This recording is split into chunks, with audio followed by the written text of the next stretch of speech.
Il y a encore quelques semaines, Shibuya c'était ça. Le carrefour le plus fréquenté au monde. Cet emblème de Tokyo est aujourd'hui déserté. L'état d'urgence vient d'être déclaré au Japon. Les autorités recommandent de rester chez soi. Je vais me faire choper par les flics.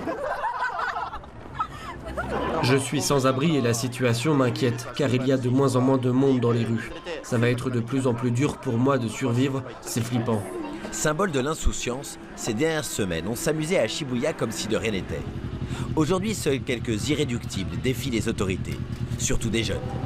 Mais ils ne risquent pas d'amende. Au Japon, le confinement reste volontaire. Bien sûr, j'ai un peu peur, mais personne dans mon entourage n'a été infecté, donc je ne me rends pas vraiment compte du danger. Tant qu'il y aura des bars et des boutiques ouvertes, je ne m'empêcherai pas de sortir. Si on regarde autour de nous, les gens ne prennent pas vraiment leur distance en marchant. Donc je me demande s'ils font vraiment attention.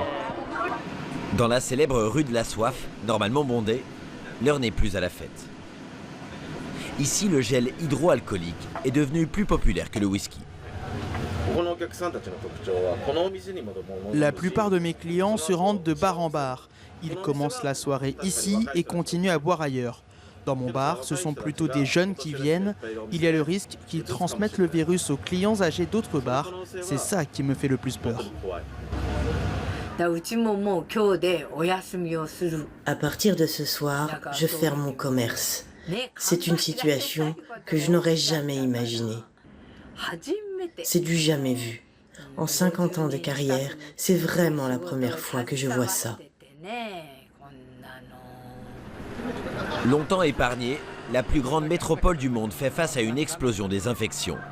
La maire de Tokyo voudrait fermer davantage de commerces, mais pour le moment, le Premier ministre japonais s'y oppose. Argument avancé, protéger l'économie.